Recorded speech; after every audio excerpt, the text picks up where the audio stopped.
Sağlayın. Bakmamızdan yardımcı olun.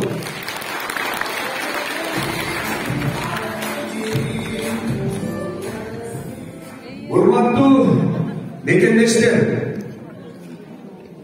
buna to'liq 3 günden keyin bizning mamlakatimizda cho'ng qurilish bo'ldi. Mamlakatimizdagi Qirg'iz Respublikasi Jo'g'ri Kengeshining saylovi bo'ldi.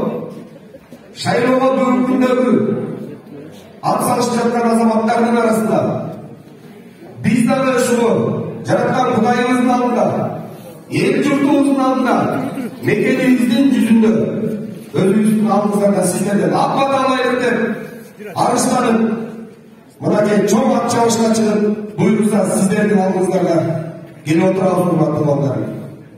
Hurmatlı bir kumandarım, bizden programa en birinci mıyzamlılık, adaletlülük, sosyallık teknik degen programada olur. Bu mıyzamlılık taktik degen özümüzler bilesizler. Buna memleket 30 yıldan beri memleketimizdeki mıyzamlar, jakşı mıyzamlar çıkıvatkanı bilokmuşum. Jakşı mıyzamlar bugün geçen atkanılmay жаткандыгы бүгүнкү ар бир кыргыз жаранын жүрөгүнө болуп келет. Masalan alsak sosyallık teknik жөнүндө айтып кетсем, endi üçün bizni qo'mchimizda sosyallık teknik yaxshi bo'lmayotganda. Men buni har bir ayollarga, har bir jayir panfilga, har bir bizning bir tuman yurtdoshlarimiz yashagan ayollarga borib, barliq ko'yganlarni o'z ko'zim bilan, o'z har bir odamga barlashib, kengeshib, aqllashib, elning bergan sunushlarni alib men har doim ko'rdim, o'zimga yozib oldim tumanda. Bugungi doğuma har bir ayda bir ayda suvi yo'q. Bir ayda kılığı yok, bir ayda mektep yok, bir ayda bugünkü bala bakça yok. Bunun barı sosyallık bölgü. Biloksa şu anın içinde en iyisi ben baştan vereyim bunu ayta baştan. Детская пособие деген бар hurmatlı onda. Bilesizler. Buna şu ayrıca geceleri cebeli oturasınlar. Turabı durmadan. Детский пособияны sizler düz birincilerden bol. Alan meselenizler arızların jергиликтүү бийликке барсаңыздар. Комиссия түзүп артыңыздарда жүрүдү. Үйүңүздөргө дароо келип келип урматтуу мекендештер. Senin үйүңдө телевизор бар экен, холодильник бар экен, senin машина бар экен, senin эки үйүң бар экен, senin 2 гектар жериң бар экен. Бирок телеканал сизге пособие бере албайт деп болот. Же туура эмеспи туугандар? Бул жерде мына социалдык теңдик болбойт деп урматтуу мекендештер. Мына бүгүнкү күндө бир үйдө урматтуу мекендештерим bir үйдө атасы, апасы, улуу баласы, келини, кичүү баласы, келини болуп, bir үйдө 3-4 үй менен жашап атат урматтуу туугандар. Баада туугандар туурабы? Аз эмес, көп туугандар. Бүгүнкү жергиликтүү бийликке туура, катыктуу, адилеттүү мыйзамды жазып берип, жергиликтүү бийликке тез арада ичинде биздин жаш эрмек, жаштар үй бүлөсүнө мүмкүнчүлүгү чектелген, жетим жесир, кыйналып аткан үй бүлөлөрүнүн баарына тез арада турак жай менен камсыз кылыш үчүн биз tez arada участкаларды үй салууга бөлүнүш керек болот. Бул экинчиден, үчүнчүдөн өзүңөр билесиңер. Аукцион деген айыл жергесинде ушул жерден келип отургандар бир туугандар. Мына биз Союзнова завод, фабрика өндүрүштө иштеп келгенбиз. Бирок тилекаш 30 жылдан бери Кыргызстанда өндүрүш болбой эле бүгүнкү базовый экономика, рыночный экономика болуп калды. Бирок ошол ичинде мал чарбачылык менен жер менен оокат кылып келатабыз. Жан каражатып алып, бала чаканы алып туугандар. Туурабы туугандар? Мына өзүнүн оокатын өзү кылып келатат карабай эле. Элиме миңдете ыраазычылык рахмат айтам туугандар. Ушундай ысычууну, өйдөлөрдү, ысыртуулуктарды сабырдуулук менен көтөрүп келаткан калың кыйын манастын туугандарына мен ыраазычылык рахмат айтам туугандар. Мына мекендештерим, өзүңүздөргө маалым. Мен bir нерсе дагы айтып кетейин. Аукцион дедим. Аукционго мисалы айында арыз жазып кайрылам десем, bir айында эшмат ташмак аса 100 сом катышса, аукционго катышар менен эшмат ошол айдын эшматтын 1000 сомдон баштапкы баары койсо, аягы үсөлү, эң айында үсөлү. 4000 сомго көтөрсө карапайым. Бирок тилекке каршы Бишкек шаарынан келген bir корпорациянын директору же болбосо фирма, компаниянын же бир чоң христианский дыйкан чакырганын bir жетекчиси келет чоң бир бай олигарх. Bitlis'in ayın çevresinde var, Tunceli'nin var, Fubayes'in çevresinde 100-150-200 hektar var. Bir kişi bu dağlık durar. Duramazsın dumanlar. Bugünkü de Karapay'ın 1000 hektarga, 50 hektarga zarba olamayla dumanlar. Alamay gerek dumanlar. Buna bunlarga satsalık teknik olmayacak işte. Buna Kuday'dan olup Caratkan Allah Ta'alım çoğu verip Kuday duyursa. Elimiz yurtumuz kollar verse hurmatlı mekenleştirin. Buna Kuday duyursa. Ulu Tiknul'a çok genişlik var. Önümüzde duyursa. Gömültüne girenler, Çayır Bakırlı rayonun satsalıklarını kendim için kullanlar. Sizlerin hukuklar için görüşler kullanlar.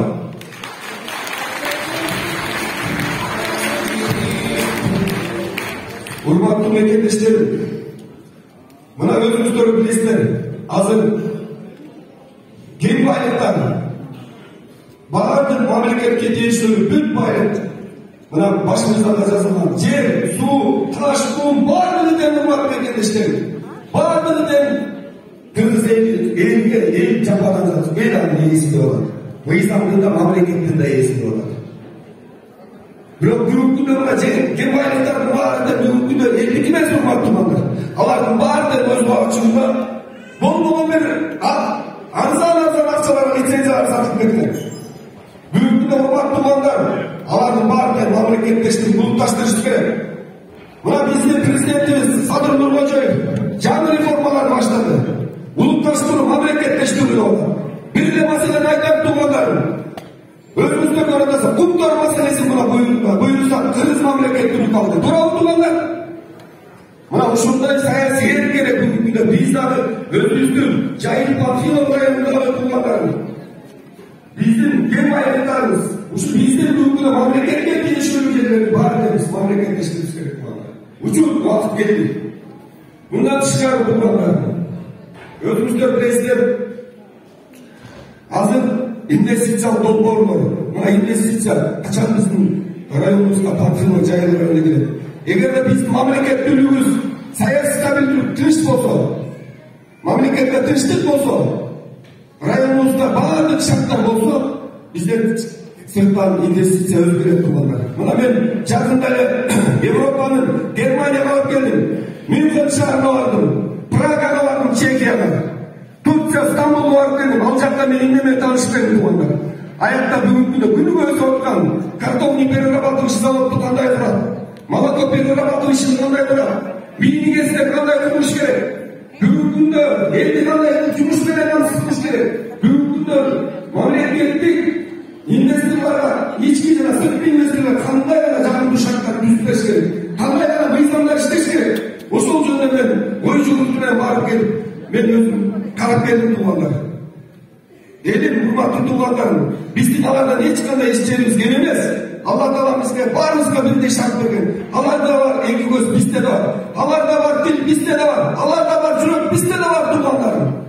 Bırak nege Allah'ın ekonomikası bir nege bizde kıldı. Degen her bir adam жүрегü ortak durumunda dumanlar. An içinde benimki orta adam. Arımızda namus boş gerek hurmatlı dumanlarım. Bugün de bazı şartlar var memlekette. Bizge bir tane nerse jetmeyler dumanlarım. Al ıntımat jetmeyler dumanlarım.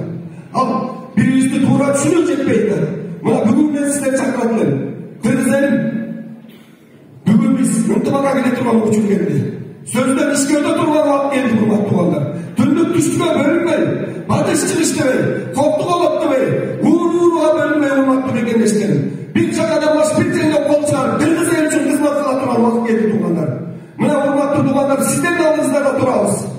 Bizde bugün günde sayı erkeğimiz var. Prensiplerimiz var. Bilimimiz var. Tacirmağımız var. Bir kadar neyse jetmeyler. Sizden kollarınızdan jetmeyecekler dumanlar. Kollar ister mi dumanlar?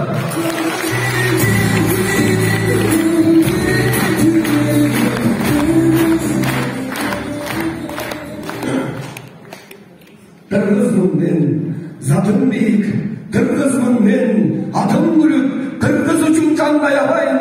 Kızmat kılamıp toyu büyük. Mekenimde canday büyük. Götür başlı dostum büyük. Meken üçün canım büyük. Bu canda biz yaşayırız. Biz yaşayırız. Kırgız elimiz büyük. Yaşasın Kırgızstan.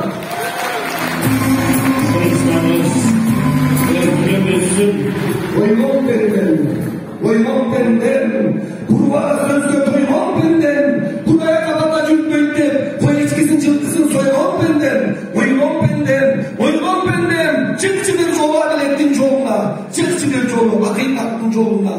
ойгон беринден чыкчы бир жолу Хан Манас айданын жолуна.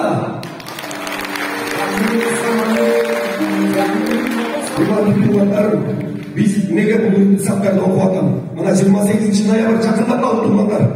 Biz таза шайлоо үчүнбүз. Урматтуу мекендештер, 30 жылдан бери тарапайым элди алдап, туура эмес саясат жүргүзүлген. Бүгүнкү күндө өз кызыкчылыктарын, өз бизнестерин сактайм деп келген. Бул азаматтарыбыз арабыздан чыгып бизди баарыбызды керек болсо регионго бөлүп, урууга бөлүп кетишке мүмкүн чейин. Алар өздөрүнүн бийлигин, мансабын сакташ үчүн бүгүн аларга биз жок дешиш керек. Учурлерди тумандар. Келгиле урматтуу тумандарым, таза шайлоого келели, адилеттүү шайлоого келели.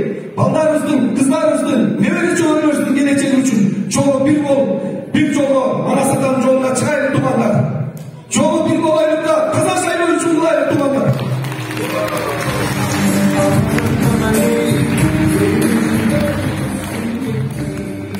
Урматтуу тумандар, мынакей жакында бир жүрөгүм. Азыр мамлекеттин акчасы каякка кетип атат, мамлекеттин акчасы көбүрөөк тумандар. Бүт баары шааттар бар экен. Биздин бүгүнкү күндө саламаттык сактоо, образованияга, культурага, баардык ошол эле наукага, жаштарга, спортко баардык тармакка жете турган акчабыз бар экен. Бүт баарын эсептеп көрсөк, 198,5 миллиард чакчыгын 7 тубан, 44 райондогу баардык жергиликтүү бюджеттин, мамлекеттик бюджеттин баарын эсептесек, 450ге баардыгы келе жетет экен. Бир гана нерсе, элдин рызкысын элге бериш керек экен тумандар. Менин депутаттыкка баратканым урматтуу мекендештерим. Депутат бул ким? Депутат бул элдин үнүн жеткирген, акыйкаттык, адилеттүүлүктү, атта караңгара деген. Чынчыл, адилеттүү, принципиалдуу мыйзамды жазып, өкмөттө мыйзамды берип, өкмөттү кайра надзор көзөмөлдөш керек урматтуу тумандар. Эгерде ошол акча каражат өкмөттөн туура эмес жакка кетип атса, же мыйзам туура эмес аткарылып атса, анда улуу трибунага чыгып алып, урматтуу мекендештерим деп, урматтуу өкмөттөр, мынау туура эмес жазылып атат, мынау туура эмес аткарылып атат, бул каражат кайерге кетип атат деп, элдин үнүнөн чыгып ошол жерде сүйлөй турган убакыт керек тумандар. Айрыкча мен айта кетейин, айрыкча 10 жыл 15 жылдын ичинде биздин Жайыл Панфилов районундагы элибиздин талам талашкан депутаттарды көрдүкпү тумандар. Айтылачы чындыкты, урматтуу мекендештерим. Көгүлтүр экрандан Жайыл Панфилов районунун намысын, таламын, элдин көйгөйүн, элдин проблемаларын көтөргөн депутат барбы тумандар? Урматтуу тумандар, жок деп өзүбүздөр айтасак, халк айтса калп айтпайт дейт. Ошол үчүн урматтуу тумандар, 28 ноябрда тартыптуу, туура, таза шайлоо болуп, бизге окшогон жигиттерге берсеңиздер, биз сөз түрдө сиздердин талабыңыздарды талашабыз урматтуу тумандар.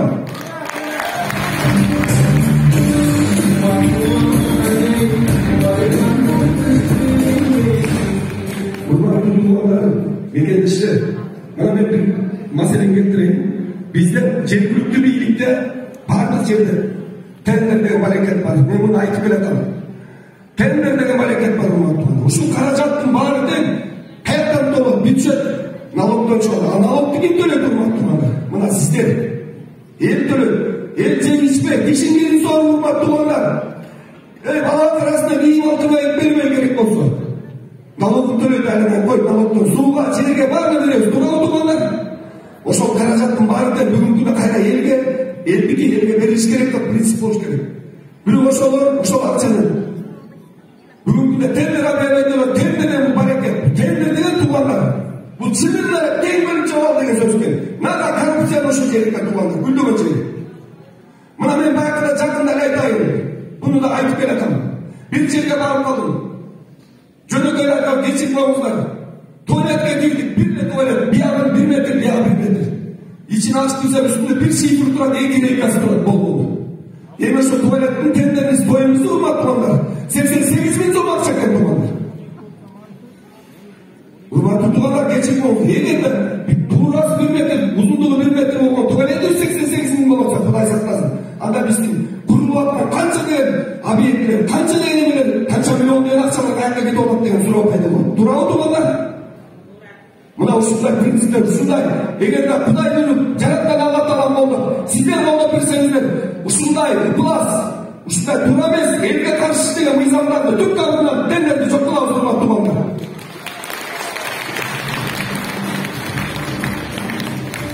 Урматтуу туугандар, билим берүү тармагын айталы программабызда. Билим берүү тармагы бүгүнкү күндө Кудай сактасын аябай төмөнкү мамлекетке түшүп кетти, урматтуу. Туура, бүгүнкү күндө мен мугалимдердин урматын, адебин, алардын сый урмат кааламайм, аларга таазим. Ушундай орчулук балдар биздин балалар арасында окутулат. Бирок урматтуу туугандар, мына ушул жерде аталар, апалар отурат. Ушу сиздерди окуткан Оолда Союздун мугалимдери кандай күчтүү эле туугандар. Туурабы? Анткени ал убакта высшеквалификационный педагогдор, күчтүү физиктер, математиктер, биологдор, тарыхчылар биздин айыл жергесинде эле турмушуна барып биздин балдарыбызды окуткан, татыктуу билим берген. Ошо балдарыбыз арабыздан чыгып, Кыргыз мамлекетинин бутактарында, бизнес чөйрөсүндө бардык ишкерликте бүт жерде иштеп жүрүшөт. Алар ошол мугалимдердин тарбиясын көргөн. Бүгүнкү күндө биз дагы эгерде күчтүү мамлекетти курабыз десек, биз күчтүү билим беришибиз керек. Ал эми күчтүү билимди бере турган болсок, биз күчтүү мугалимдерди алып келишибиз керек. А күчтүү мугалимдерди алып келиш үчүн, урматтуу туугандар, мамлекет күчтүү мугалимдерге шарт түзбөш керек. Айлык акысын күчтүү кылып бериш керек. Туурабы туугандар? Социалдык жактан коргоосу, мындан тышкары стимул, турак жай баардык жагына биз коргоп бериш керек. Болбосо бүгүнкү күндө биздин күчтүү мугалимдер чет өлкөгө кетип атат, туугандар. Туурабы, туура эмеспи? Бизнеске кетип атат. Анткени акчанын жетишпестигине, туугандар. Ошон үчүн мен мекендештерим, биздин да балдарыбыз, келечекте балдарыбыз татыктуу билим алыш үчүн биз буюрса, Кудай буйруп депутат болуп калса, билим берүү тармагына биринчилерден болуп туруп көңүлдү бурат, урматтуу туугандар. Билим берүүгө реформалар жасаш керек, урматтуу туугандар. Халыкты саламаттык сактоо жагынан коргоо. Былтыр бизден апат өттү, урматтуу туугандар. Кайгылуу, каргашкан окуя. Мындай окуя эч качан кайталанбасын. Туугандарым, арабызда мекендештерибиз өтүп кетти, бир тууган боордошторубуз өтүп кетти. Жаткан жерлери жайылуу топурактары топ болсун, ыймандары жолдош болсун, урматтуу туугандарым. Бирок ушул апаттан кимдин күчү менен болду? Жумурай жүргөн сиздердин элибиздин күчү менен чогуу чыкты, урматтуу туугандар. Элдин ынтымагы менен, эл 1 сом ичпеге, 1 сом, 100 сом, 1000 сомдон акча чогулду. Керек болсо биздин мигрант бир туугандарыбыз, Питер, Москвадагы канчадан бир туугандарыбыз акча каражат салып атып, бизди ушул кыйынчылыктардан суруп чыгып кетти, туугандар. Туурабы же, туура эмеспи? А бүгүнкү күндө биздин больницабыздын кебетесин Кудай сактасын, Советский Союздан калган, бүгүнкү күндө элибиз батпай барат, туугандар. Бүгүнкү күндө алардын аппараты, бүгүнкү күндө алардын мамилелүү дары-дармектүү нерселердин баары бүгүнкү күндө талапка жооп бербей жатат.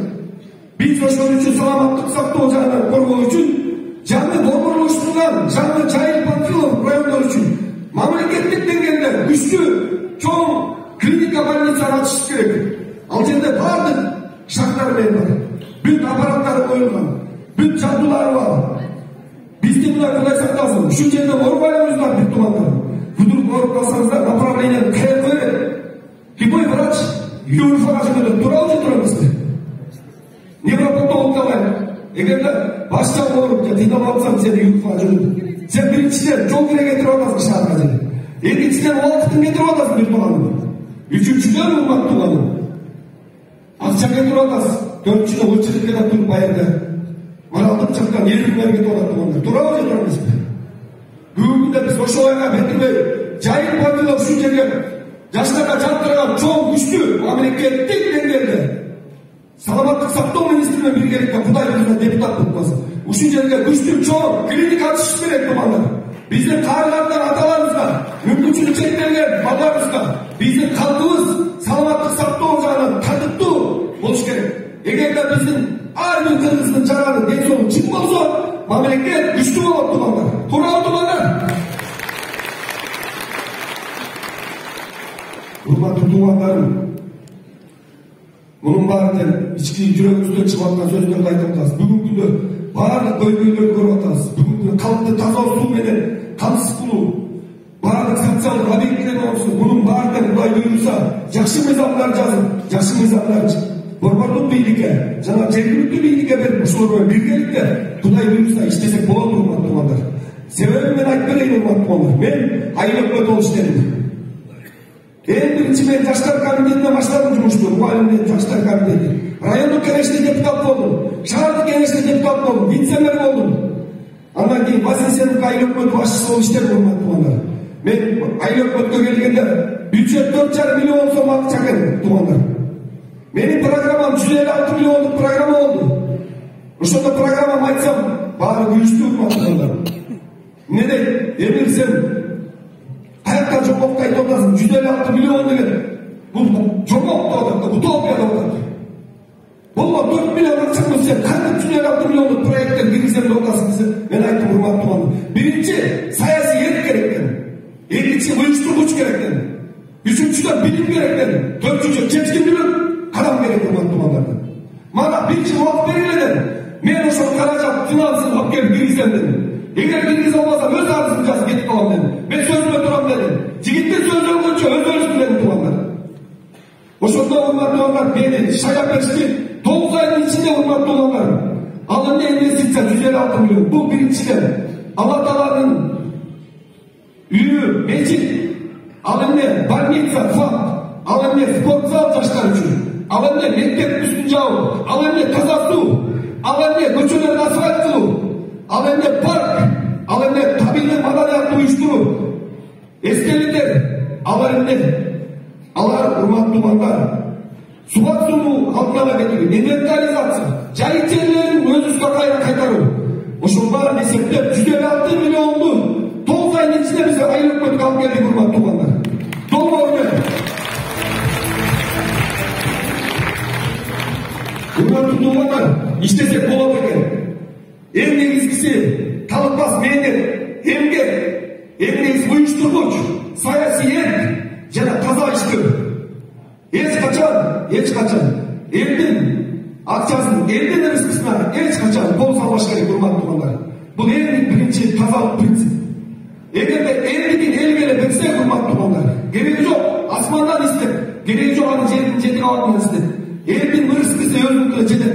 Ошону алмай, жутпай, чөптөргө салбай, бейиттей бармак. Кудайдан коркуу үстүнөн биринчиден. Элге берсек, келечекте биздин элибиздин жашоосу өзүнө болот, урматтуу туугандар. Мен ага ишенем, туугандар. Ошол урматтуу туугандар, жумушту жакшы аркалаган үчүн Панфилов район акими болуп иштедим. Панфилов район акими болуп иштеп атканда көп көйгөйлөр менен жолуктум. 29 айдын ичинде ар бир көйгөйдү өз жооптери менен кездештим. Элдин көп проблема бүгүнкү күндө жетим-жесирлер кыйнап аткан үйлөргө электр энергия боюнча суу, жол, мунун баарын айттым. Эгерде мунун баары качан чечилет? Өндүрүш болгондо, бизде завод, фабрика, бизде жумуш ордунан камсыз болгондо, биздин бюджетибизге налог канча түшкөндө, акчабыз кенен болгондо мунун баарын чечсек болот деп, урматтуу туугандар. Ошон үчүн мына жакын арада биз проекттерде малый мини гэстер курабыз, буюрса, туугандар. Бул боюнча 4 инвестор турат бүгүн. Мына Карабалдагы суусу, Чоң айылдын суусу, Жардык айылдын суусу, Ашмаран суусу, жөн эле суулар агылат, туугандар. Илгери Бухар айылында Орозалы Текеев деген киши болгон экен, аксакал. Ал баарыңыздар билесиздер, бул жүрөктөр, туугандар. Ошол киши грамоталык, мыкты адам экен. Эртис айылынын үстүндө ушул жерге ГЭС курдурган экен, мени ГЭС биринчилерден. Биринчилерден электр энергияны берген экен ушул. 4 айыл энергетика менен камсыз болгон экен электр энергия. Мына туугандар. Биз эми Кудай ушул 21-кылымда татнага технология өсүп атканда биз ушулар малды мени ГЭСтерди курушубуз керек. Бир эле токтогул каскадынан өндүрүлгөн продукцияны карап отурбастан аякта монополия бар, рынокта конкуренция кылыш керек, туугандар. А конкуренция канчалык күчтүү болсо, баа электр энергиянын акчасы ылдый болот. А ылдый болгон бул карапай энергия жакшы болот, туугандар. Урматтуу мекендештерим, мындан тышкары мына айыл чарбачылыгын алайын. Эгерде биз айыл чарбачылыгын өндүрөбүз, кандайдыр культураны, жүгөрү, беде, арпа, бугдай, илгери билесиздер, шальфей менен кызылча кандай начальниктин атакпалары, туурабы? Шальфей талалары, Эфроновто, эфир заводу, кандай менен күчтүү болчу. Бирок бүгүнкү күндө ошондой өндүрүшкө, ошондой индустриялга кадам таштайт убакыт келди, туугандар. Эгер аны баарыбыз өндүрөбүз дейт, эң биринчи тыйылганга эмне керек? Суга суусун биз обеспечение кылып бериш керек мамлекет. Мына бүгүнкү күндө Чоң Чүй каналын өзүңүздөр билесиздер. Мына 8 райондор чүйдү. Биздин Панфилов районунан Жайык Панфиловго келгенче бир эле куб суу арам келет, туугандар. фактор бар. Birinci фактор. Суға бүгінгі потреблениялар көп. Московский райондан туғандар сайыс айдайды, тура түсінеміз. Аржағында дала көп кішілер, алар бар суны көп потреблениялар. Алардың артқаны қиын болады айтады. Тура. Бірақ туғандар, geçip болыңыздар. 68 жылдан бері Бурунтайдың илгерден баштап біздің Чоңчуй каналы реабилитациядан өтөледі. Ремонттау элек, суының бар батарея болып кетеді туғандар. Же тура емес айтамын туғандар. Бүгінгі егер біз мемлекеттік деңгейде қаражат бөліп, Чоңчуй каналы реабилитацияны тез арада ішінде ремонт işlerini жүргізіп, біз диқандарға жағымды шарт түстеріш керек. Аға бүттік шарттар бар. Андан тышкары бұны алып атқан, пісіп алып атқан, тоғын алып келген, өңгіден алып келген суларымызды алар жөн эле бекеринде таш кылына сыйып алып кышын. Биз мынакей Вознесенка үстүндөгү біздер бар. Арды Панфиловка үстүндө суу сактагыч курсак, бияка суу сактагыч жасасак, күндүз күн жылууда туландар, күн жылууда ысык маалында, дыйкандарга суу керек маалында, ошону күзгүлтүз биз дыйкандардан обеспечение кыла алабыз туугандар. Туурабы туугандар? Биз ошо суу сактагычтар курабыз деген программабыз бар туугандар. Айыл шаруалар үчүн шарт түзүү үчүн. Мындан логистический базаларды курдук, промзоналарды уюштуруу боюнча. Мындан тышкары элди калыптуу жумуш менен жабышкуу боюнча баардык биздин программабызда ачык айткан таза баары жазылган урматтуу текелештер. Урматтуу агайын туугандар, мына мен сиздерден кайрылганым, сиздерге кайрылып жатам. 28 ноябрь күнү келип, урматтуу туугандар, аз күн калды урматтуу мекендештер, өтө аз күн калды. Ушуга баарыңыздарды чакыра элем. Эгерде Кыргызстандын келечеги кең болуп өркүндөсүн десеңиздер, өзгөрүүлөр болсун мамлекетибизде, жыныш болсун десеңиздер, эскилер эмес, жаңылар келсин десеңиздер, жаңы адамдарга, жаңы жүздөргө мына номер 7-чи Аманкулов Эмирге жана Ынтымак партиясынан Руслан Насыралиевге добуш берсеңиздер, биз иштеп беребиз.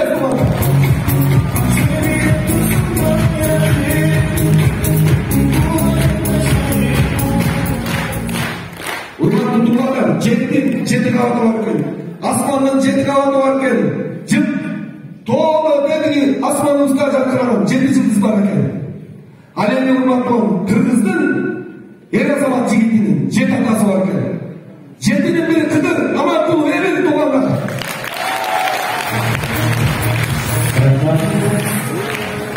Урматтуу туугандар, мен бул шайлоодо бир өзгөчөлүгүн айтып берейин.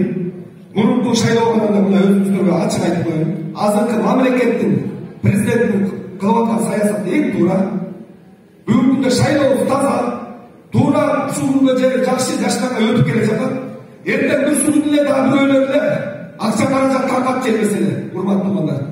Мен айтам, урматтуу туугандар, бизди бардык айылдарда, бардык жерде карапайым эл болуп атат туугандар. Анткени биздин программабызды, биздин кылган мээнеттерибизди, биздин жасаган иштерибизге элибиз туура баа берип атат урматтуу туугандар. Эгерде буюрса, биздин оппоненттерибиз жана ынтылас таза эмес шайлоолорго барбаса эле, биз сөзсүз түрдө жеңишке жетебиз урматтуу туугандар. Урматтуу мекендештер, бул жолу 2 бюллетень чыгат. Бир бюллетень одномандатныйдыкы. Экинчи бюллетень партиялыктыкы. Bir adam ökönө добуш бере алса туугандар. Ар бир адам конституциялык укугуңуздар бар. 2 адамга добуш бергенге. Ошону урматтуу апалар, эжекелер, бир тууган колдоштор, ушуну туура түшүнсөңүздөр, туура айтсаңыздар, 2 күндүк мына мыйзам боюнча бүгүн эртең акыркы биздин баягы күндөрүбүз бар. 2 күн ичинде şu биздин кошуна болгон эл журтка тууганымды баарын түшүндүрүп айтсаңар, 2 дана нерсеге добуш бере алсаңар. Birinci bülteninde 7. номер Аманкулов Эмирге, экинчиси партияда Ынтымак партиясы номер 54-кө, урматтуу туугандар. Ушуну туура түшүнсөңөр, элибиз ошондон адашып калбасын. Мурун билесиздер, 10-дук, 20-дук, 30-дук деле койчу, бир эле птичка койчулар, бир эле бюллетенге. Анда бир эле партияга берип койчулар, болду. Бирок мындай болчу да, биринчи 10-дукта, 20-да, 30-дукта жаман акчалуу байлар, олигархтар отуруп алчу, же туура эмеспи туугандар? Карапайым элден чыккан билимдүү мендин деген эр азамат жигиттерибиздин баардыгы те акыркы орундарда болуп, чынында келгенде алар чынында келгенде туугандар. Баягы шайланбай эле тиги алдындагы туугандар үчүн иштеп берип койчу. Ана бүгүнкү экранда жогорку кеңеште баягылар эле баягы ескерде отырып қалшы. Не тұра емес туғанда. Ана не қызым әлі, не бұлар шайлап емес. Өздерін шайлап алды. Өздерін шайлап алды деп ел наразы болып қалшы. Ошон үчүн ошондой ыплат шайлоо үчүн биздин бүгүнгүндө шайлоо кодексине шайлоо системасына реформалар жүрдү. Бул 36 орунду бул бир мандаттуу округтан берип атат, фамилия менен кетебиз. Мисалга биз Аманкулов, Эшматташ деп. Ал эми калган 54 орун болсо партия кысмын көрөт. И партиянын ичинен да туугандар элге ушундай шарт берип атат азыр. Партиянын ичинен да каалаган кандидаттын ичинен да шайлоо орун алат. Жана цифра 54 ошолор туугандар. Түшүнүңүздөр да туугандар. Муруншовский списокто койчу. 10-20 алдында эле списоктон өтүп кетиверчү. Азыр андай жок. Азыр ким көп добуш алса ошо кетет туугандар. Азыр 54-сүнгө, 6-сыңбы, 1-сыңбы эч кандай ал эме болбойт. Азыр кимдин добушу бирөө эле бир добуш эле болсо, ошо партиянын ичинен мандатталып депутат болуп кетет туугандар. Мына ушундай бүгүнкү күндө элибизге журтубузга жаңы реформалар шайлоо системасына ушундай өзгөртүүлөр болду. Бул дагы туура кадамдар. Ошон үчүн урматтуу мекендештерим, сиздерди дагы бир жолу чакырам. 28 ноябрь туура кандоо болайлы. Туура шайлоо жасайлы. Өзүбүздүн балабыздын, өзүбүздүн эртеңки келечектерибиз үчүн туура тартиптүү шайлоо кылып берсеңиздер, урматтуу агайын туугандар. Кудай буйрса, жеңиштер бизде болот, урматтуу туугандар. Сөз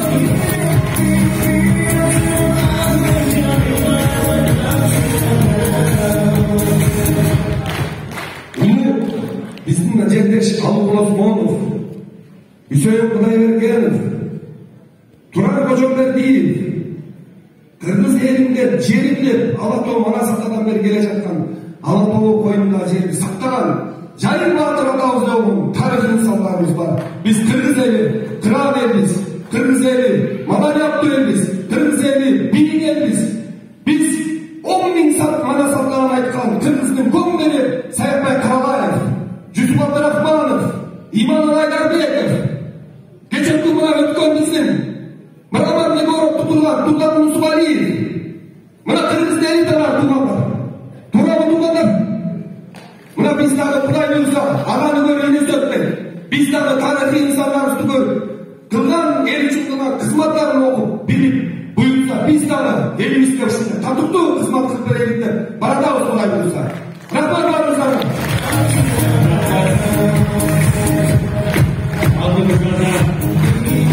Кыргыз Республикасынын жогорку кеңешинин талапкери, бир мандаттык талапкер Аманкулов Эмет Эркинбекович болду.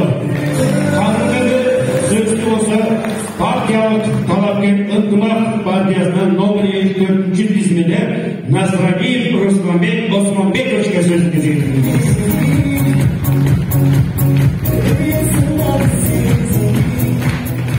Assalamu alaikum, урматтуу туугандар, шайлоочулар. Бул жерде Эмир Аманкулов айтып кетти баардыгын. Мен кыска өзүбүздүн жалпак тил менен айтып өтөйүн. Мен азыр айтайын дегеним, бул 30 жылдан бери келаткан Кашанын келип аткан ушул убакка чейин чечилбей келген, 3 революция өтсө дагы чечилбей келген Каша жөнүндө айтып берейин анча-мынча. Мынакей мамлекетибизде 2 жолу, 3 жолу болду да революция. Ошонун 2 жолусунда эч кандай келаткан системаны алмаштырган жок. Президенттер, келген президенттер. Бул азыркы келген президент бул системаны алмаштырды. Реформаларды жүргүзүп атат ар кандай. Ал эмне мынакей Аманкулов Эмир айтып кеткендей, жанагы жер маселеси. Ар бир айыл өкмөтүндө ФПСтин жери бар. Аны Эмир айткандай акчасы көп кишилер келип эле ээлеп алып 100-200 гектардан себеп атат. Калган карапайым эл 2 гектар жерге жетпей келатабыз. Аны андай болбаш керек. Аукцион дегенди түп тамырынан жок кылып, прямой предоставление менен иштеш керек. Ошол эле депутаттар, аксакалдар совети болуп чечип, кимге көп бул пайдасын тийгизет, жакыр адамдарга, көп үйлүүлөргө, ошолорго бөлүнүш керек туугандар. Экинчиси, мынакей барлык жер себебиз, кызылча себебиз, туурабы туугандар? Ал кызылчаны иштеткен бир эле заводубуз бар, Кайынды кант заводу. ошол бир кичинекей заводко биздин мамлекетибиздин күчү жетпей келди. Кызылчанын 1 килограммын 5 сомго чыгара албай койду. 5 сомго чыгара албай койду. Анткени анын акционердин общество кожоюнун 51% акцияны алып алып Москвада отурат. Москва чет өлкөдө отурат. 51% акциянын дивидендин алып атат. Андан башка 49% ушул биз эле шайлап жүргөн бул агаларыбыздын колунда, эжелерибиздин агаларыбыздын колунда. Анткени ошол заводко ушул жерден бийликтен кандай көйгөй болсо, ошону чечип туруш үчүн ошо 49% таратып койгондо ушул байгелерибизге. Ошондой болот болгондо. Анан мында 1 тонна кун шекер, 1 тонна кызылчага 3 мешок кун шекер барса, азыр 1 мешок кун шекер берип атат болгондо. Анын барган 15 тонна кун шекердин 5-6 тоннасын грязный стимне деп жеп коет завод өзү. Жазында бир баа менен сүйлөшөт, күз келип каса баштаганда бөлөк баа болуп калат туугандар. Ошондой кашалар болуп кеткен. Социалдык теңдик деп атат ошону. Анан кийин бул здравоохранение жөнүндө айтып кетти. Мынакей Эмир Аманкулов бул жерде ушундай юрфага окшогон борборлор ачылса деп атат. Аны деле ачса болмок. Өткөн жанагы апат болгондо $650 миллион түштү деп атат биздин казнага. Ал 1 нече миллиард сомдо. Ошол эле акчага мынакей биздин Улдыйкы больницабыз районный больница. Bir kança yıl oldu, 5-6 yıldan beri jabылып kaldı. Endi kabul alбай атат. Bir gana больница, öydönkү больницада баардыгы тыгылып, палаталар жетпей, ооруларды kabul албай атат. Ошол больница, Улдыйкы больница, келишип келсе аягын таппай атышат. Кийин эмнеге токтоткон? Анткени бизде акча жетишпейт деп токтотуп койгон. Аны бул Кытайдын заводу иштеп турган убакта биздин Карабалданын бюджети мен билишимче 3-чү орунда турганда бюджеттин чоңугу боюнча. 1-орунда Бишкек, Ош, анан кийин Карабалда турган. Биздин Карабалданын бюджети Жалал Абад, тетиги Токмокко окшогон шаарлардан да көп болчу. Ошондой болсо дагы бул жерге көзүн салып койгон агаларыбыз бар. Анткени бул жердин жери абдан кымбат турат. Бер жагы 20 гектар жер, ал жерге чоң кабат үйлөр түшүшү мүмкүн. Ушуга окшогон объектлерди, соцобъекттерди арткалыш керек. Азыркы кылып аткан бийликтин саясатын мен абдан колдойм. Азыркы келген ажообузду айтып атпайбы, ушуга окшогон соцобъекттердин баарын мамлекет өзүнө алыш керек деп. Жанагы мен айтып өткөн Сахи заводдун 51% акциясын биздин мамлекет алып койсо, ушу биздин мамлекет коет бааны. 10 сом десе 10 сом болот кызылчанын баасы. 15 сом десе 15 сом болот. Ошондо биз чоң пайдасын көрбөйбүз. Ошондой эле Карабалда Кайынды шаарында мен өзүм ошол жерде зам директорлукка чейин иштедим, комбинат строительных материалов деген бар болчу. Ал убагында жанагы панельный үйлөрдүн стеналарын, плита перекрытияларды чыгарып турган. Ошол завод 2010-жылы революциядан кийин жабылып, ошол жерге атын атабай эле коеюн, азыр ал киши президент болуп кетти. Өзү келип туруп бул жерди сатыш керек, жок кылыш керек деп туруп, азыр ал жерде талкаланып, түп-түз гана 20 гектар жер Кытайга өтүп кетти уже. Териштирип көрсөк, ошол азыр Кытайдын бир банкында залогдо турат экен. Ошого окшогон көп маселелер бар. Анын ичинде мынакей бул тоо кыркасынын баарын алтын, көмүр, таш, ар кандай байлыктарга толтурат. Эмнеге деп атат бул байлыктын баарын, бирок ал туура эмес. Анткени ал жердин лицензияларынын баары алтындыкы болобу, көмүрдүкү болобу, баарын уже 30 жылдан бери колдон колго өтүп кеткен, частный колдорго өтүп кеткен. Ошондуктан азыр көмүрдүн баасы бир жерде 3000 сом, бир жерде 10.000 сомго жетип атат. Ошого окшогон килейген тоону, көмүр басып жаткан тоону баарын мамлекет өз колуна алып туруп кайра сатса өз кызыкчылыгын коет. Мисалы 1000 кышта касылып аткан көмүр ошол жергиликтүү келген 1000 сом болсо, чүйгө келгенде 3000-4000ден ашпайт туугандар. Ошондо биздин мамлекет көзөмөлдөй алат бааны. Азыркы убакта болсо, дале булар жылууну лицензиянын баарын алып алган кишилер жылууну эле кайра бийликке келгиси келип атат. Ошондой эле автобустан кубалап ушундай калың элди чогултуп, өзүнүн программасын айтып депутаттыкка баратат. Алардын бир лицензиясы 30-40 миллион доллар туугандар. Аны алса бир 5 миң сомго алды ал лицензияны. Андайдан 4-5 жыл басып жаткандар бар. Аны Кытайдан же болбосо тиги дагы бир чет өлкөдөн инвестор таап келсе, частный компания. Ал биздин кызыкчылыкты, мамлекеттин кызыкчылыгы жок эле иштей берет. Ошон үчүн ал лицензиялардын баарын кайта артка чакырып, азыркы ажоосун кылып атканы. Баарын мамлекеттештиребиз деп атат. Ошону мен колдойм. Анткени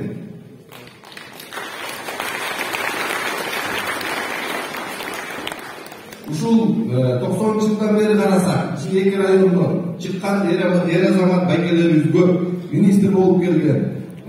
Санасак бул эки колдун мандиясы жетпейт туугандар. Азыркыга чейин келатышат көпчүлүгү бийликте. Бирок эч кандай натыйжалуу иш кылып берген жок биздин эки райондо. Анткени аларда чоң бизнестер бар, ал жерге жетет дагы жанагы система менен келаткан. Астына туралышат, списоктун 10-15-20 орун болуп, артындагылары аны түртүп кете берет дагы баягы процентти санап туруп эле астындагы кишилер өтүп кетип атат. Ак жүрөк менен келаткан иштейм элим үчүн деген жаштар болсо артта эле калып кала берген. Ошон үчүн 30 жылдан бери алар баягы эрден кыйшыйбай келаткан ошол нерсе. Бул жолу болсо депутаттардан азыркы реформа боюнча депутаттардын күчүн алып койду. Бийликти депутаттардан алып койду туугандар. Мурда айыл өкмөтүн 11 депутат шайласа, Карабалдагы шаарын 31 депутаттын 16-17 шайласа, ошол депутат айыл өкмөтү же болбосо мэр ошолордун көзүн карабай өтчү да. Карабалда шаарында көрөлү. Карабалда шаарында 7-8 айга бюджет кабыл албай болгон убакта. Ошонун асабынан мусор толуп, көрүнгөн жердин баары мусорго толуп жатат. Анткени солярка жок, бензин жок, жумушчуларга төлөгөнгө акча жок. Алар дагы ок аткылайын деп келет ал жерге, жер шыпырып. Ошон үчүн айыл бөлүгүнө дейин алар чыкпай атат, жумушта ушундай бардакка келип аткан бир чети ошол. Азыркы реформалардын натыйжасында бул мэр акимге башы. Мурда болсо аким айыл өкмөтүнүн чекесинен чет алчу эмес. Анткени аны дагы 11 депутаттын 6-7-өсү шайлап коюп, ал деле ошонун көзүн карап отурат. Азыр болсо иштей албаган айыл өкмөтүн аким алып коюлат, оңой эле. Ошондуктан туугандар, могу кылынып аткан реформа мен ойлойм ушу жакшы иштей турган депутаттар келсе 5 жылдыктын ичинде абдан чоң жакшы натыйжасын берет. Жакшы жака мен өзгөрүлөбүз деп ойлойм туугандар.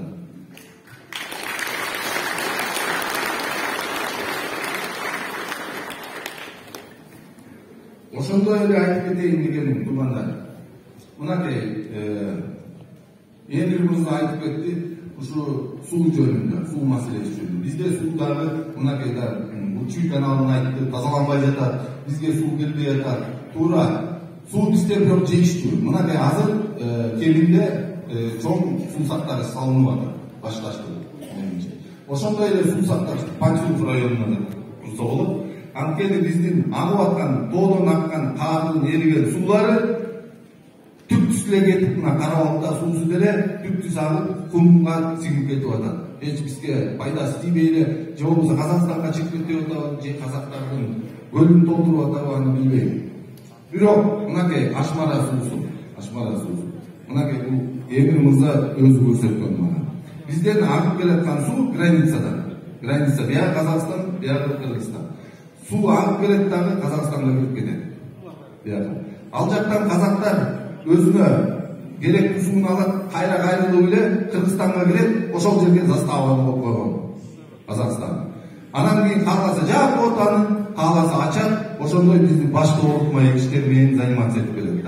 Аны билип турган биздин депутаттар эч кандай ага башын ооруткусу келген эмес. Ошол жерде 6 километрдей жерди тоону жарыктуу иштерин жүргүзсө, ошол агып аткан сууну өзүбүзгө кайрылып эле ошол жерге бир көл салып койсо, Панчулук районуна кенен жетет суу.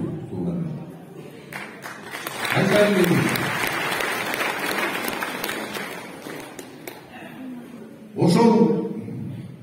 ушул убакка чейин отуруп келаткан, эч кандай өзгөртүү киргизе албаган биздин байкелерибизди баары эле ушундай калың эл мен да шайлагам ишенип убагында. Бирок алар эч кандай ишеничти аткарган жок. Туугандар, бизге добушуңуздарды берсеңиздер, ал жерге барып ушундай трибунага чыгып туруп, муштум менен, кырылып мен айта алам. Чүй менен Панчулуккада, жайыл менен Панчулуккада токолдун балдары жашабайт, туугандар. Аяка да акча бөлүнүш керек. Анткени биздин бюджетти 70%. Чүй облусу түшсө, чүй облусу. Ошонун бизге 20% келсе керек, келбесе жок. Ал эмне? Ал таза суу, ал садик балдар үчүн, мектеп, спорт залдар болмок да. Бирок биздикилер ал жерге барганда аны менен такыр башка болгусу келбейт. Кээ бир депутаттарыбызды ушу 5 жылда бир да жолу оозун ачып сүйлөгөнүн көргөн жокпуз.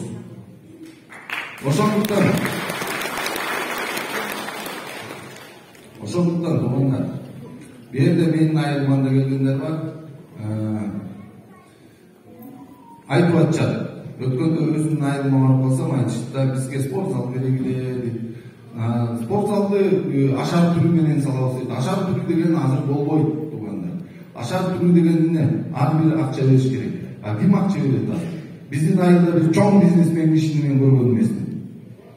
Ал элден чогултабыз деген ой бар. Ал элден чогултабыз деген ал орто жолго келип токтойт, фундаментинен токтоп калат да.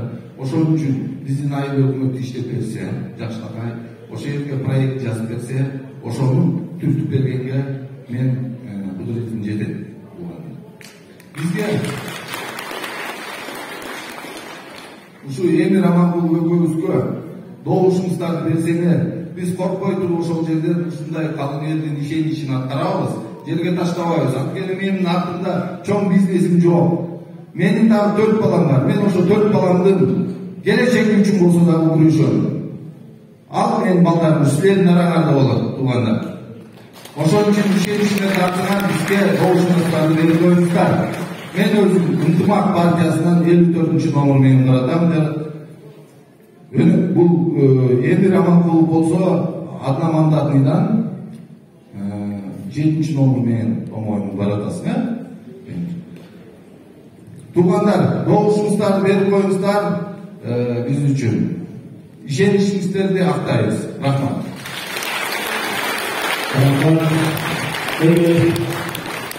Biz урматтуу талапкерлер аксакалдарга берсек сөздү. Ассалам алейкум, урматтуу бүгүнкү жыйындын катышуучулары. Мына бүгүн 2 күндөн кийин бул Кыргызстан боюнча шайлоо болуп жатат. Ошол шайлоого баарыбызга мына ажообуз мүмкүнчүлүк берип атат, таза шайлоо болсун деп. Баягы мурункуларды билебиз, ошол таза шайлоо менен эле акча менен эметип эле ушул биздин окшогон мына Аманкулов Эмирге окшогон, окшогондор ушул 30 жылдан бери бир өйдөн чыга албай, ошонун аркасынан биз ушундай ишке кабыл болуп, мына баарыбыз жашообуз, баарыбыз өзүбүздү билебиз да, кандай жашоого келдик. Акча чачкан иштер, ал 5 жыл акчасын камын көрүп, акчасын истейт, туурабы туугандар? Бул окшоп жөө жүргөндөр көрөт экен, кайда дөң бар, кайда ой бар, кайда свет күйүп атат, кайда өчүп атат. Ошон үчүн окшогон жаш жигиттерди шайлашыбыз керек. Көрдүңүз? Оюм айтып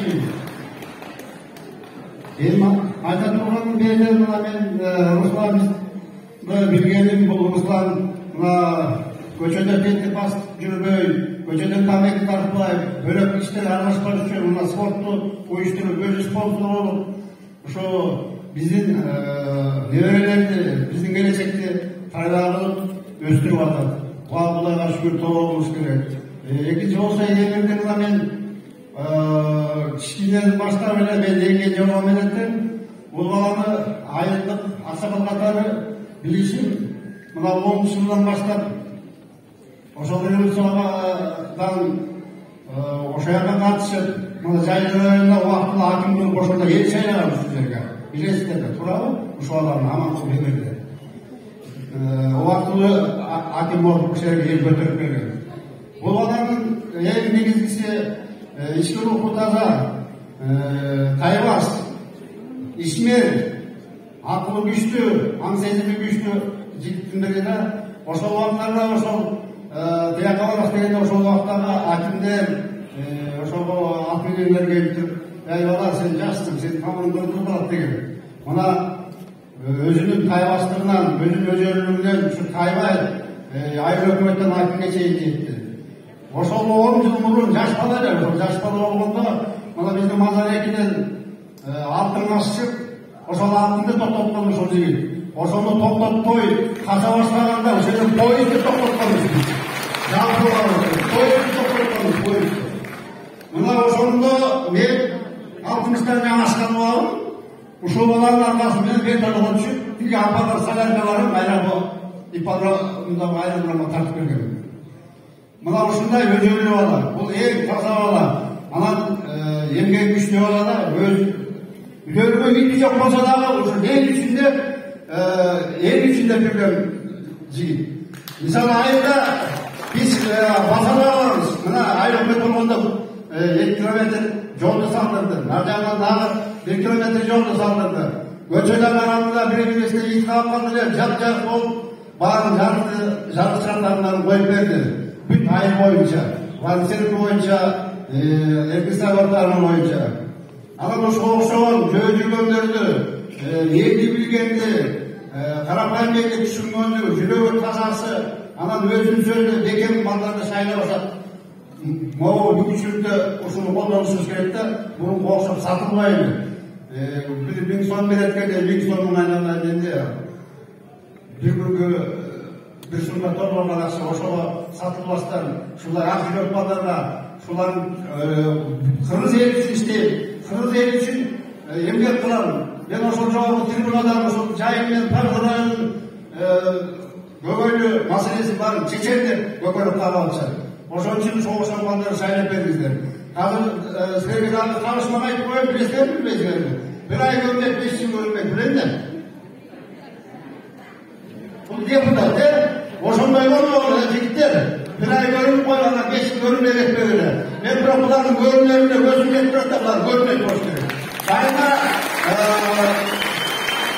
көрүнүлүгө мисалы мен Русланга айтып Русланга азыр жай атанын музейин төрагасы болуп, жайылгондун төрагасы музейди кармап, биздин жаштардын баарын жай ата боюнча тарыхтын баарын көрсөтүп эметтирген жигиттин бири.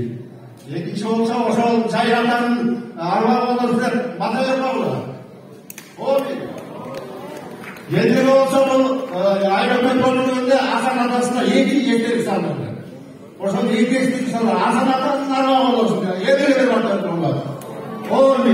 Жолбашчылар жолдошулар кылып, Акчапкан Саев деген атын эметкенде айтат экен, арсы келем болсун. Арсына келем болсун, ден соолугу чың болсун, өмүрүңөр узун болсун. Ойлогон тилек максатка жетип, биздин райондон чыккан мына депутаттар деген ошого ээ болгула, манаңар жарык болуп, биз дагы шайлоочулар келип эметкенде 5 жылдан кийин дагы ушул жерде жолукканга Кудай кут кылсын.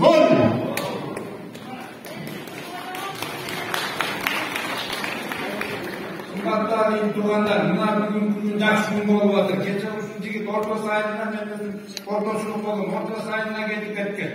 Биз байкемек коюш түнү менен сиз айткандай агыл тургандарга айттык, айланып кетейиндер. Акчасы да менен бул жигитти шайлайлы, акча дебегиле деп тамаша кылдык. Анын соңунда айланып кетейин эмир. Биринчиден сени мына элдер баталап деп чогулткан рахмат. Экинчиден сага ден болуп, үчүнчүдөн мына бул аксакалдардын батасы тийсин. Бата менен жерге берет, жан менен жерге берет. Кудай ден болуп берип, баарыбызды ушу 2 күн калды, ушу эми жигитке шайлайын деп баарыбызды батаңарды бердилер жана баарыңызды шайлоого келдилер. Анткүнү акчаны менен шайлангандан кийин алып шайланышта акча кийин келет.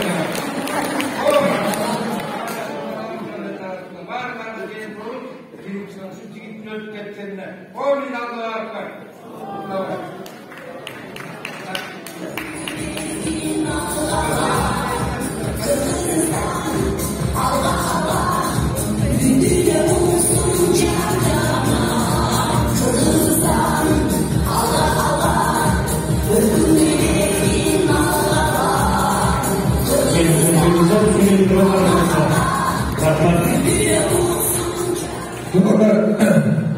Virtuallar azır kişiler bir 5 minutlar bir halk dileklerden şeyden atalar, apalar, aksakallar, vatasılar, beri odasılar, çoğun razısın, rahmat aydalısı sizlerge.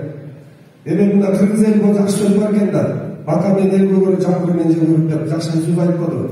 Şu vatanızlar deyip, Kuday buyursa hurmatlı olanlar, buyursa ben bir nerseni ayta keteyim.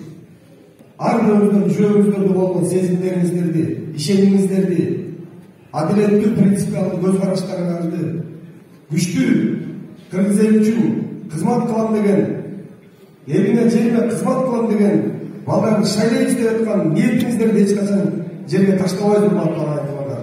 Сиздер ушул жерге келип бергениңиздерге, алтындай убакытта арнап бергениңиздерге биз терең таазим кылабыз туугандар, терең таазим сиздерге.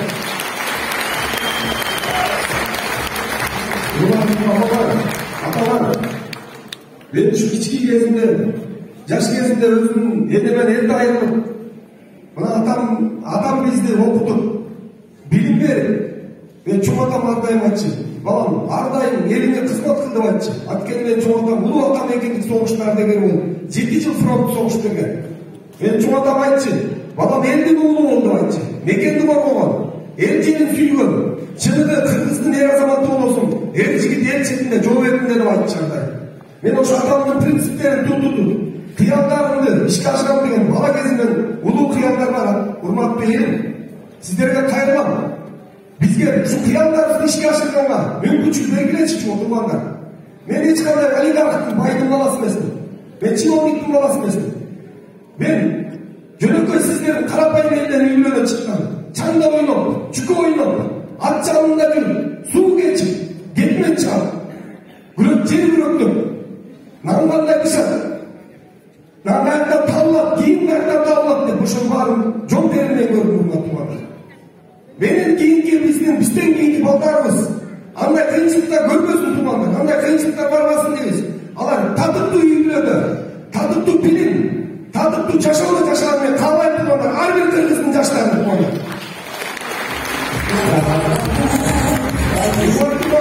Ben ошол үчүн күрөшкөн баратам. Кудай буюрса ошол принциптер үчүн, ошол баалуулуктар үчүн күрөшөм. Ошол үчүн менин лозунгум эл үчүн кызмат кылуу эл милдет деп урматтуулар. Бул Алла Тааладан берилген милдет болот. Ben Kırgız'da bekir айтылган эмес. Милдетин алганча илдетин алдым.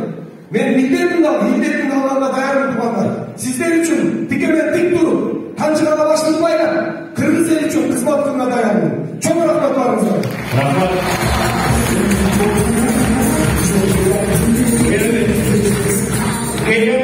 Урматтуу Кыргыз элин жабадыбыз мынакей сиздерге да чоң таазим кылабыз. Ушунча чоң билгениңиздер үчүн биздин дагы отуруп турсаңыздар, арыйып басып турсаңыздар, биз бул жерге эки талапкерди бир кол жаап койсок болчу батага.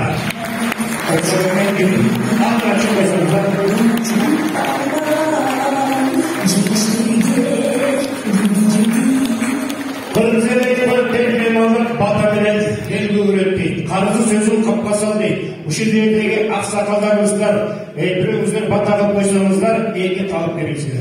Alakalı cayalı meymanları, batarı kabul olur. Amin, amin. Oylar tamamlar. Yerine gidip işçilik olsun. Yerimizde topçuluk, mevcutçuluk olsun. Yer içinde şu canlı zaman bulalım. Canlımızın içine şu yerin zulüm götürümün ekranın aman olsun. Şu yerin köyün, yerin durmuşu doğal maksatla yerin zulüm götürüp Ötürüğü dayan olmaktan çıkarmışın iki azamatla bir soğukta ömür verecek kanalda. Maydanın baş yer, azmış hayat ver. O yarattım onunla. Uzun iki azamat üstüm, işin ilgeri kılıp, uzun çarpmıştım, vatan doğmuş deyip, niyetleri kavur olup, yerin cümün arkaların, Yerkin kuyularınca çıkan yere kapattırgan olsun. Larvacın genç olup, işlerine ilgilip, uzun yerkin göğsün atkaran azamatlardan olsun. Amin.